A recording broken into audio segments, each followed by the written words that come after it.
Well, hello, boys and girls, kitties Hello. and cats, kittens and stuff. Rat monkeys and squirrel pigeons. Chicken squirrel. Okay. No, that is banned from all forms of social media. What do you mean? Chicken squirrel is dope as heck, bro. Chicken squirrel is the dumbest thing that ever happened in South Park. That is the reason why the human mind. Chicken squirrel is everything. Chicken squirrel No, is life. No, it is not. Chicken squirrel is a form of is an active form of constipation. When you hear the word chicken squirrel, it automatically means constipated.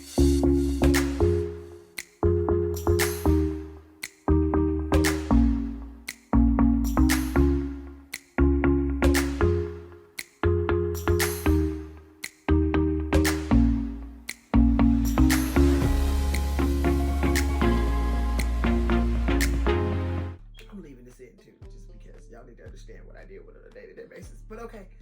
No, So we're not. I refuse. I rebuke this in the name of Jesus. Yes, rebuke. Okay, so hi y'all. This is Tanya This is Eli. and this is season 2, episode 2 of ET Speaks 2023 edition. How are y'all doing?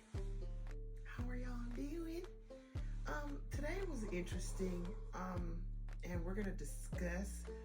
We are also getting ready to go into, before we do it today, we're not, but sometime in the series, we will be talking about finances.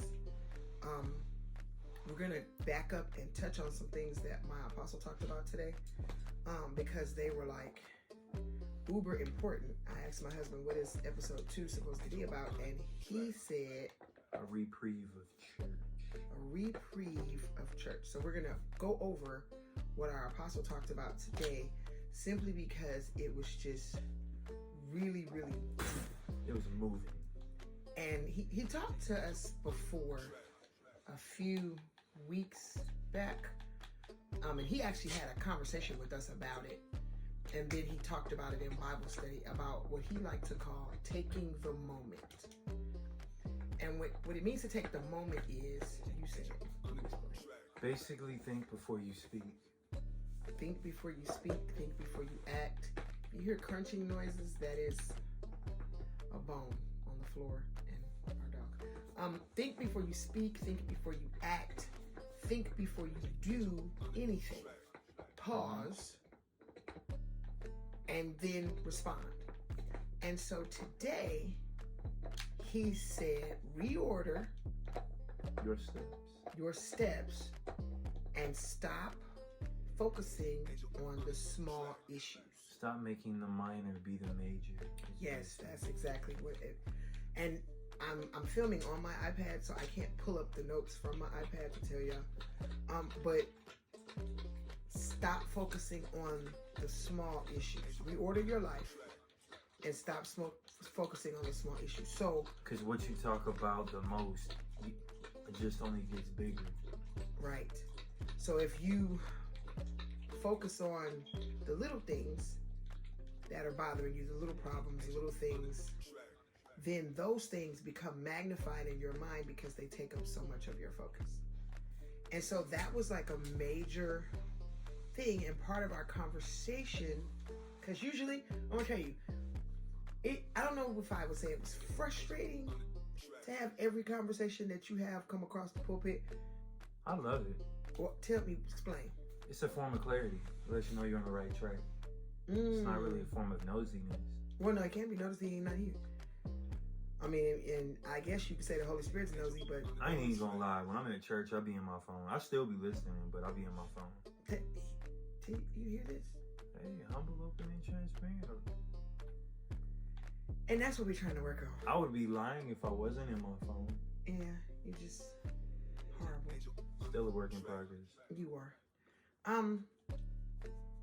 But that has nothing to do with the fact that, see, that was irrelevant. I just wanted to be open. Just tell the truth. Just lay it all out there for the world to see. Oh, And you know what the crazy part is? Sidebar items. At first, I would be like, babe, put your phone down. Babe, put your phone down. Then I realized that the entire time he's in his phone, he has heard every single word that has come across the pulpit.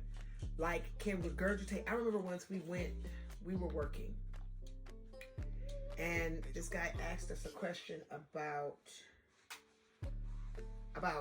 ministry or church or something, and he regurgitated the entire sermon, like almost word for word. He told this man what Apostle had said, and I was thinking to myself, dang, I thought you wasn't listening. I forgot who that was. And some guy at a barbecue restaurant, we were making a delivery or picking up something, and he regurgitated this entire, like it would, like just word for word almost. He regurgitated the sermon, and I was just like, man, I guess I was wrong. Because I promise I thought you wasn't listening this whole time, and the reality of it is, no, you paying closer attention than I am, because I'm taking notes, and you was like, you would repeat everything the apostle said, and then bring it up in conversations later. And I'm just like, man, that's insane that he just remembers all that stuff, and he's in his phone. I was like that in school. I never really, I took little minor keynotes, but as far as like, listening to what is being said, listening to what was being said and being able to watch it in real time, I have this skill. I don't know if a lot of people have it.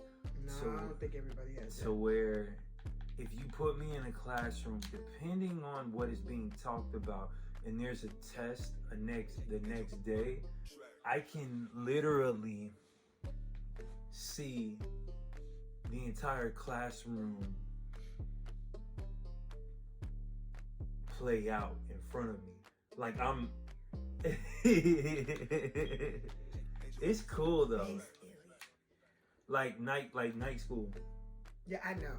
I could literally be in class. Never mind. Did I make it weird? You always do. I'm sorry. Go ahead. Finish telling me. No. Finish saying. It's the Karen that's I know.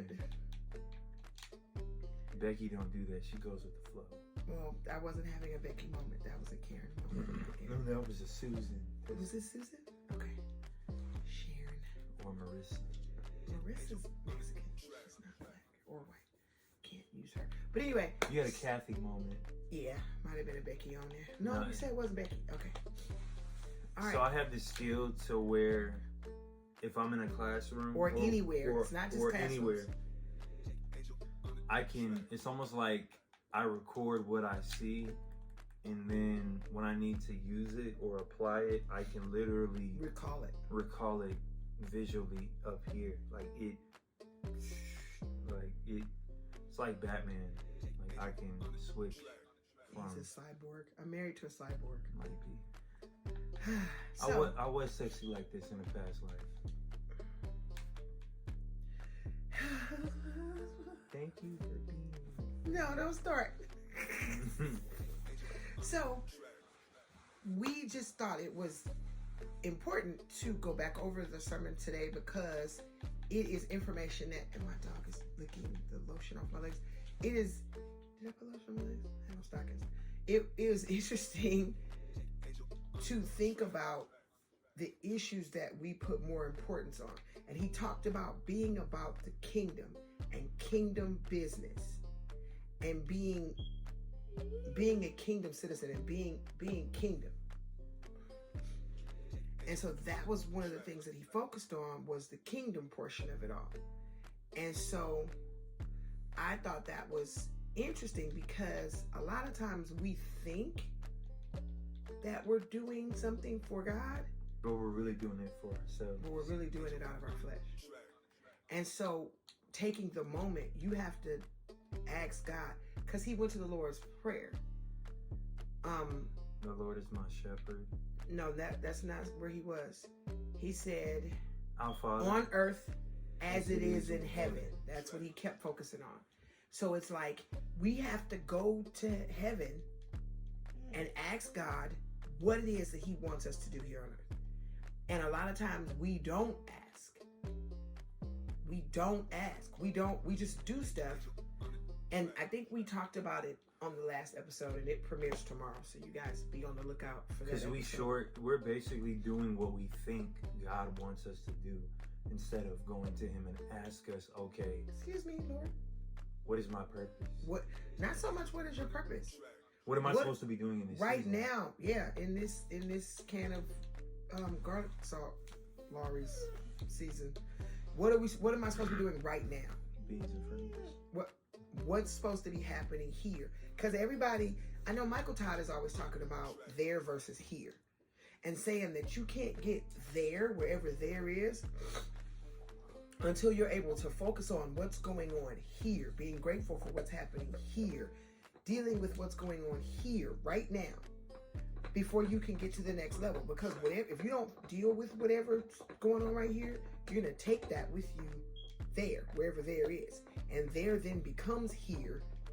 And then in order to get to the next thing, you have to deal with the here and now to get to the next place, the next level, the next plateau.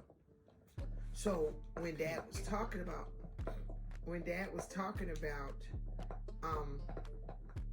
not focusing on the small issues and making sure that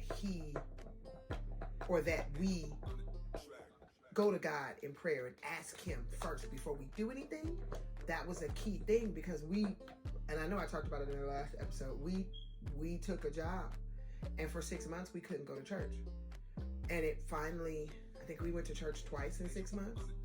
Last Sunday was the first Sunday we had been back in church since the first day of work, and it was after church that we went to work and hadn't been back since.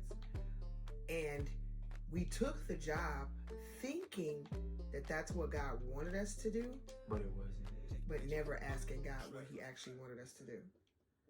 And so we had gotten clarity for what we were supposed to be doing, and a lot of times some people will blame stuff on the other person, like, okay, well, this was his idea or this was her idea. I don't do that. We're a team. So if he makes a decision, I'm gonna say, you know what? Okay. Vice versa. High five. Go team, go. Like, even though some people think it's supposed to be whatever the man says, that's what it's supposed to be. But really, you have to look at it.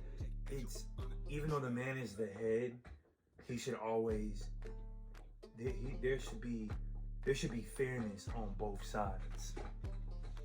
Well, it should be a discussion. Instead of it just being, oh, I got $5,000, I'm gonna just go buy this, and then come back to you and say, hey. But you're good at that, though. You're good at saying, okay, babe, here's the money.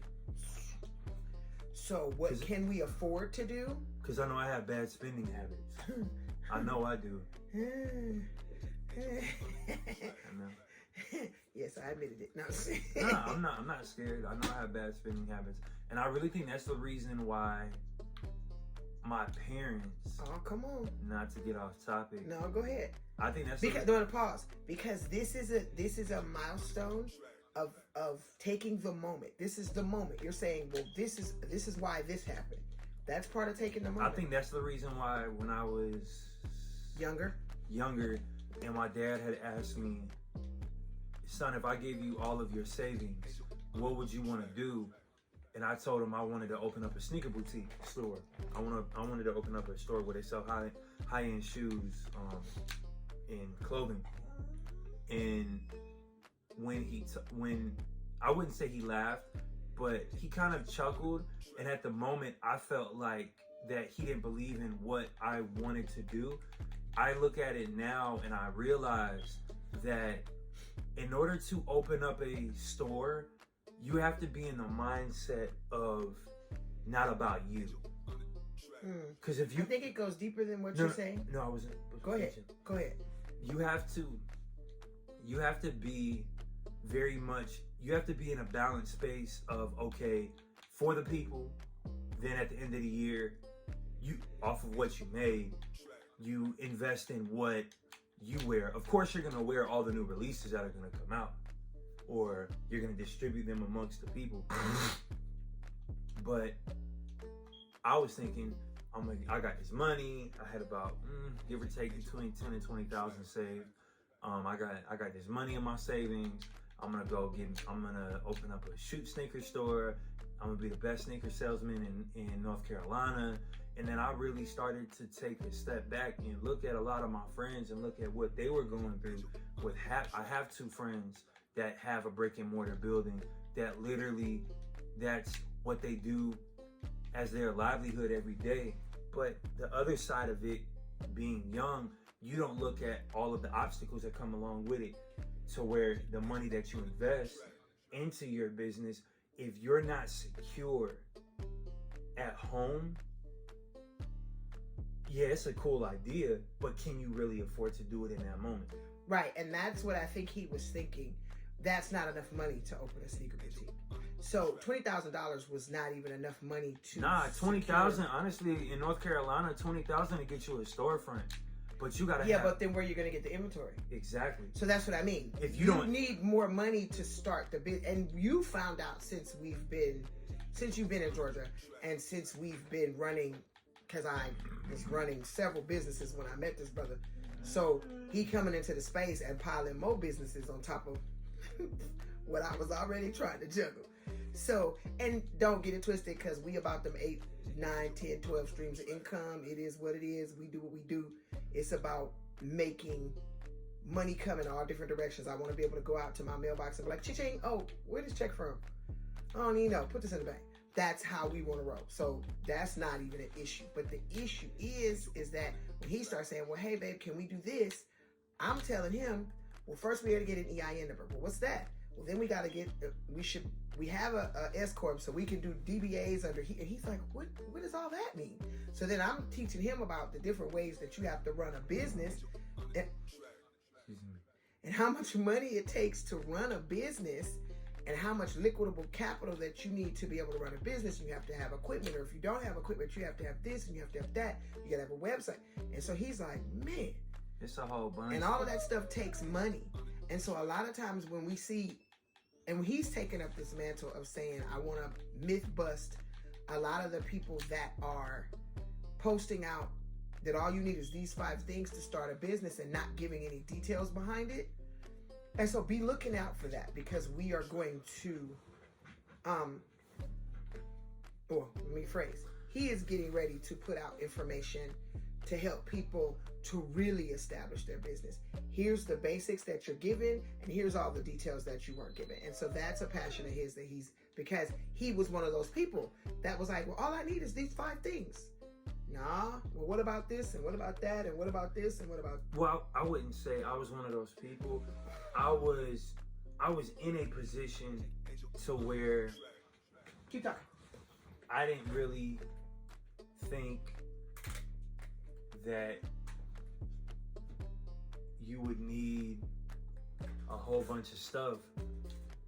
I was in a position, well, a lot of the ideas that I had were out of a place of ignorance. I can honestly say it was one side. It was a creative side working at the other side. The creative side working on one side and not knowing on the other. The technical stuff. The technical stuff I didn't know of. So when you really look at it, yeah. And the reason why I want to break these myths is I don't ever want nobody, if you are an entrepreneur or you are not an entrepreneur, or if you're an entrepreneur or you're not an entrepreneur, or if you're a fan of knowledge, I don't ever want you should never be in a space to where you have to rely on somebody's information. You should have your own understanding. So if you see a post on Instagram and it says, this is how you win in 2023, first off, to own a business, you have to have an EIN number. And if you don't know how to do that and you're doing business, technically you could be sued. And there's nothing for you to stand on. Well, and the EIN, and it's the LLC that does that. Well, the LLC, I'm sorry. The EIN number is what allows you to be able to file taxes. Yeah. But there's so many different components that what is go it? Individual employee identification number. Okay. And then you have your LLC, which is Limited Liability Corporation. And that protects you as a business. So, for example, if you have an LLC, and we didn't turn the corner on this information, so we didn't switch topics. We're going forward and then going back. But an LLC, what happens is it protects your name. So you do business under the LLC, and so if somebody goes to sue you, they're suing the LLC. They're not suing you as a person. And so that it's just a protection. An even stronger protection is an S Corp, so an incorporated. So we have KB Corp, which is KB Media Group, is the corporate head, and these are all DBAs because my original LLC and S Corp were actually in my name. And so what we did was I added him to both of these entities, and we created a DBA that incorporated both of our names so that we can do business as a unit. And so with that being said, we DBA, and DBA stands for doing business as. So you have your main company, and then you have all of these DBAs. Just like for those of you, even though we're going forward and then we're going back. DBA, as an example, you have Nike. There's Nike, there's JDI, which is Just Do It. You have the swoosh. You have Nike Air. And those are all entities that operate under the Nike brand or the Nike hub. Their S Corp operates all these other little entities that have their own products, they have their own logos, they have their own stuff. And so that's what happens when you're doing a DBA. Oh, and then not to get too off topic, I know going forward and going back. If you own a business and you're an entrepreneur and you want to know some hacks on how to really come up in 2023 legally, hence the word legally, because what Tanya and what AKA shout out to Miss Sharika Dash, Legacy Tax, what they're going to teach you and offer in these business classes are all of this information is all legal. None of it is illegal. I know you have those people out there that say, oh yeah, I can do this and I can do that and this, that, and the 30, and this, that, and the third, and look, you know, this, that, and the 30. Yeah. You know, you can get the person tell you, if you ever hear a person tell you, I can get your credit fixed in 30 days, it is possible. But before you agree to have them do that, you want to know what their paperwork looks like. And their track record and how many other people they've helped.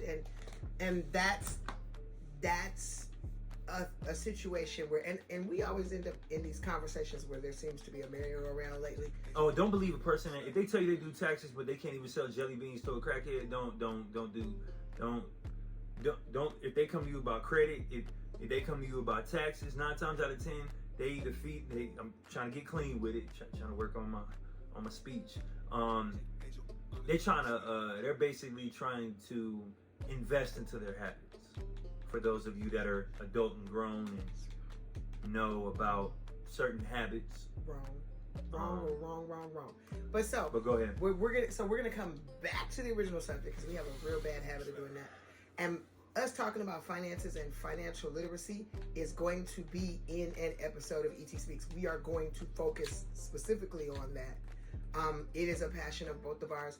My husband did not know that there was so much stuff about finances and taxes and financial literacy until we started studying it and looking at these IRS classes, and then he was just blown away. I'm hungry for it because it's so much, and it's sad as the African American class. He's doing good today, y'all. The game is on. Yeah, I'm paying attention at the same time I'm talking. It's so sad as the class, like African American class, that we're not taught. Nah, we're not taught financial literacy. and we're not willing to learn. That's the other thing. Like, no, it depends on who you're talking to. Only a small percentage. Because as other celebrities have been so thought about of saying, the other communities other than ours are actively teaching their people financial literacy. They're teaching it to their children. They're teaching it in their families. They're telling little Johnny and little Billy how to save money, how to build their finances, how to do what it is that they need to do. And I can either do it for you or I can show you how. And those are two different things. And the gag is, like, for example, my husband, you don't learn until you learn. So his father and mother poured all this stuff into him about saving and how to pay your bills and doing all this stuff.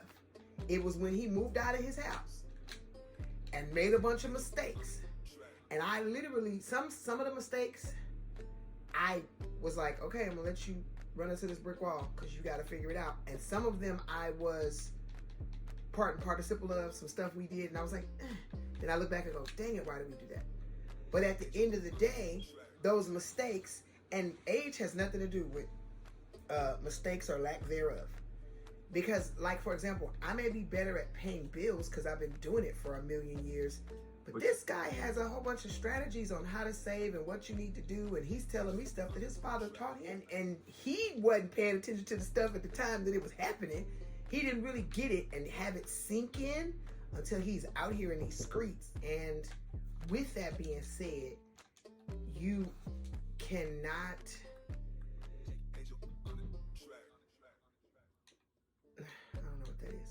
You cannot negate the fact that sometimes you hear stuff and you're listening, but you're not listening, and then you end up going later and you realize, oh, that's what they were talking about.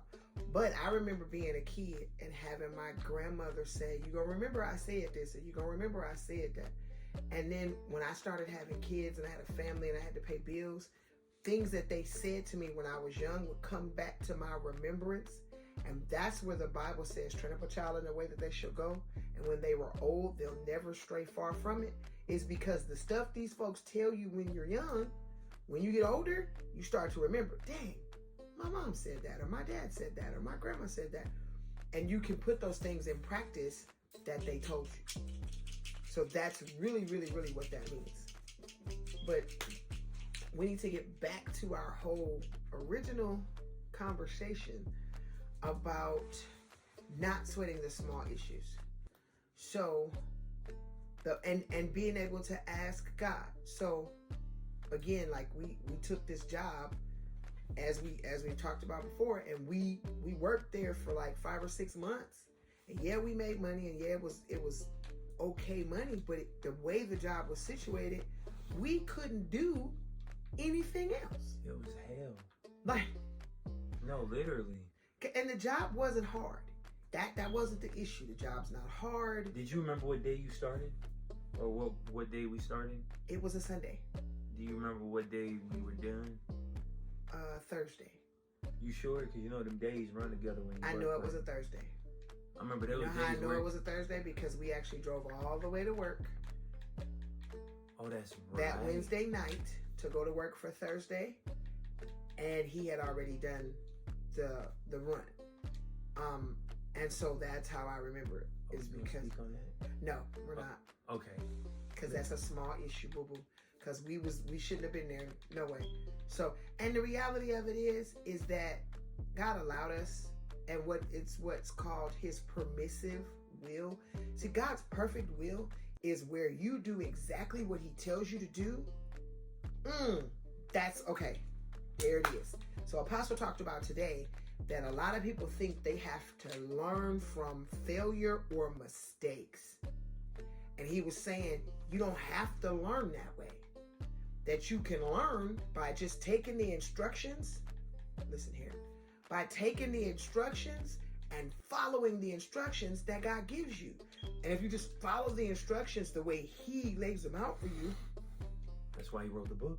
Then you can bypass all of this madness. But a lot of us feel like we have to fail, or we have to bump our heads, or we have to run into the big brick wall in order to learn the lesson. And that is not the only way to learn lessons. There are better ways to learn lessons. Mentorship cuts the cost of time. And it also breaks the fourth wall. It does. Okay, tell me how mentorship breaks the fourth wall. You know what? I love you.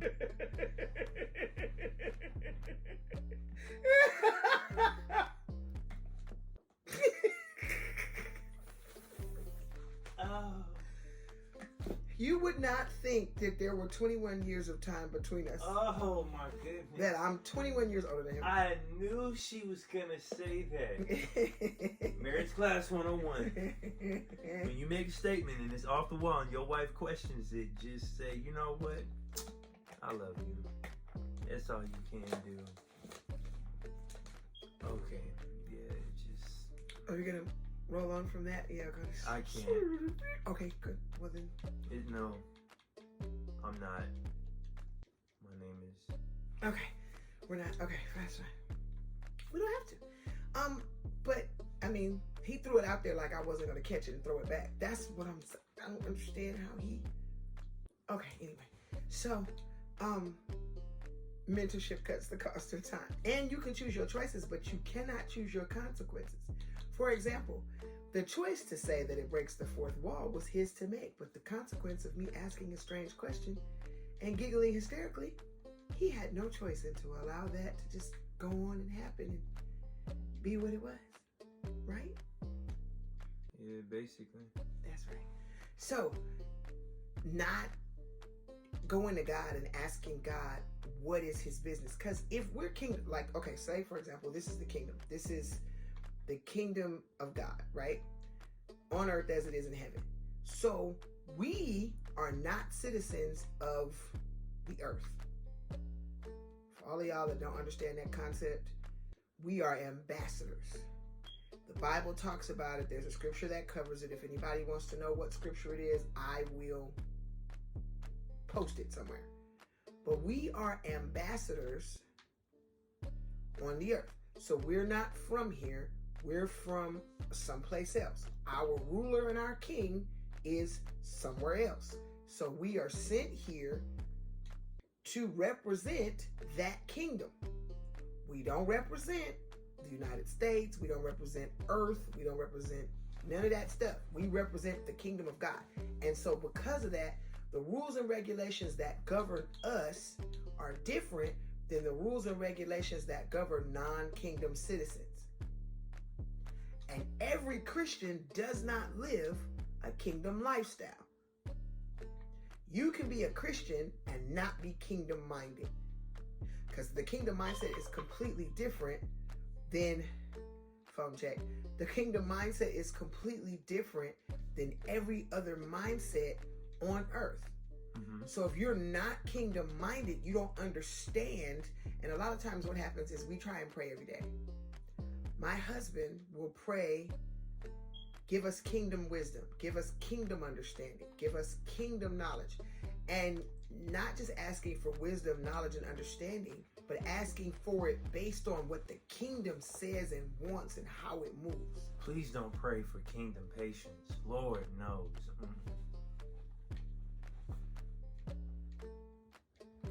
Yeah, because that slows everything down. When I mean everything. You be like, it almost puts things in reverse. When you ask for patience, God doesn't just hand you a cup. Like, if this, can I have some patience, please? Here. That's not how that works. If you ask for patience, God is going to put you through trials, tests, and tribulations that cause you to have to exercise patience. Things to make you be patient. And so that is, it can be frustrating, to say the least. Because what happens is, you're now having to slow down and think. And can I say that he's at this perfect place of patience? No, and nobody ever will be. That's the thing. No, but as you grow as a person, I know I have more patience than you, only because a couple of things. I've been doing it longer. And because, I was going to say because I'm older, but now I know people that are super impatient that are older than me. So that has nothing to do with it. It's more of a case of practicing patience and having God cause you to have to wait on things to strengthen your patience and to strengthen who you are as a person and your faith level. Because having faith takes patience, because God does not always move when you want him to. Sometimes he's trying to see what you gonna do and how you gonna react to some stuff. He's trying to see how are you going to move and maneuver with the situation that you're in. And so having patience means that you're going to wait on God to accomplish whatever goal it is, and you're not going to move ahead of God vis-a-vis taking jobs that he didn't tell you to take, moving after, not moving when he tells you to, like dragging your feet and ended up, instead of you moving at your own pace and having things run smoothly, it ends up running crazy because when he told you to do it, you didn't do it. So there's all types of stuff that you have to battle with, and patience plays a major role. But all of this goes back to being about kingdom business, asking God, what is it that he wants to do? What is it that he wants you to do? So 3 key points that I wanted to bring out from the sermon today that Apostle talked about. You can't do everything. That's why they call it a team. That's just like with a vision. True, but you can't do everything. So, for example, God could give you a vision. You can use a better example, like us. We achieved, well... Go ahead. No, go. We achieved more together in 1 year than either one of us? Either one of us individually in 2 years. Right. There's projects and there's things that we've tried to accomplish separately that when we got together, when we came together, just came like this. For example, I'm good at techie stuff, business, paperwork, logos, technical, little detaily stuff. He's good at creating ideas and concepts and getting people to talk to him, like drawing customers in and having people to come and sit down and negotiate. He's good at that. He's good at promoting people. And so where I'm not necessarily good at promoting stuff, because I don't necessarily like that part. I would rather just get it and do it. I don't necessarily want to promote. He's great at promotions. That's his area. Like, that's his thing. That's the thing that he got from his Uncle Reggie. Shout out to Uncle Reggie. That's his thing that he got from his uncle, and he's just really good at it. And so together, those 2 aspects. And I've always been a people person. I'm a people person too, but there's certain aspects of just promoting that you're just really good at. Like, you just can promote the crap. The one thing that he doesn't do well is promote himself. He promote everybody else. And don't get it twisted. I'm good at promoting other people too. The gag is I needed someone to promote the business that we're doing. And so if I'm doing business by myself, I suck at promoting myself. But with us doing business together, you're great at promoting us. And so it makes it easier for us to get business and to get clientele because you're good at promoting us. When I go to promote us, it's easier, and I don't know why it is. It's easier to promote us than it is to promote me. And I don't know why that is. And if anybody has a thought process on it, you guys can chime in the comments. And because that's the case, it is essential that as a team, we know our role. So when God says you can't do everything, he doesn't want you to do everything. And everything is not worth doing. And those are the 3 points that Apostle honed in on at the end of the sermon. And those were so important to me because it was like, you don't have to do everything. God will give you an idea or give you something, and help will come. But you don't have to try and wear all the hats or do everything. And some stuff that you think that comes across your mind might not necessarily be for you to do. What did that Nipsey Hussle post say? If you look around your circle and you're not inspired, you're not in a circle, you're in a cage.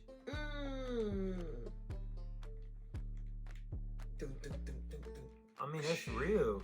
If who you're standing around, if you're standing around a group of people and you don't get inspired, you're not in a circle, you're in a cage. Because you might as well be alone by yourself. Yeah, or you're in a box. Yeah, that's deep. And so that was the last point that I wanted to actually leave you guys with. Remember this, and hopefully, if I get my life together, that stuff will come across the screen. You're not. God doesn't expect you to do everything. You don't have to do everything, and everything isn't worth doing. What's that? Some stuff, leave it right where you found it. Vis-a-vis this last contract we had, and I'm gonna say job because it was a contract. We were business owners to ourselves, unto ourselves. We picked up a contract, and we have a work van, and we used our work van to do a contracted job as a company. But it wasn't worth it. Nope. We had another contract that we took over from a friend of ours. Matter of fact, not just a friend, one of our business associates. Shout out to Senior Shot It. Amazing videographer and editor and photographer. And if you guys are looking for a good person to do some stuff for you, please hit at Senior Shot It on Instagram. Hit that boy's DMs and hire that man, because he is amazing and he is really good at what he does. And it is 2023. Time for everybody to come up in this season. And we'll drop some of his. We'll get with him and get him a reel made and drop some of his stuff out there for you guys to see. But saying that to say this, he had a job that he had picked up and he couldn't do, and we ended up picking it up, and it ended up being more of a headache than it was worth the money. And so again, we went from one situation where we weren't getting paid correctly to another situation where we were getting paid on time, but the hours were bad. It stopped us from going to church. So it's just getting progressively worse. So now what you have to do is, we have to be more diligent about when opportunities come, making sure it's an opportunity from God and not a setup from the enemy. And if you don't pray and ask God if you're supposed to do a thing and you just jump on it, you end up in a whole trick bag. A whole bunch of months done went by, and because you didn't have enough sense to take the moment, you now are in a whole hole in the ground, and you trying to figure out how you got there. So, any closing thoughts? I have a post that I found on Instagram, and I don't know if it would go with it. Let me hold on for 1 second. A week ago, how much is America in debt? And they were like, this many trillion. And then I asked a rhetorical question, but the dumbest question I've ever asked myself. I said, how much does the earth cost? All the things on earth. Yeah, and it's saying we can't buy it. We couldn't make enough money to buy the earth. That means we made money. So if money is the key to all people's happiness and will solve everything and everyone's doing things for money, let's just make more money. But it's not about making more money. It's about keeping poor people poor and rich people rich, and keeping people in their place. And right now, we're experiencing the fall of Rome, or the Titanic has now hit a glacier. And there's people who would prefer to go down with the Titanic than to get on a lifeboat because they don't want to get seawater on their dress or on their nice outfit. People are so programmed and brainwashed into classism and protectionism that it's difficult for people to embrace innovation unless it has a tag on it that's got a name brand connected to it that says, with this innovation, you'll be better than your next door neighbor. And on that, goodbye. Shout out to Kanye West, or Ye. Yeah. That's it. I ain't even finna follow that.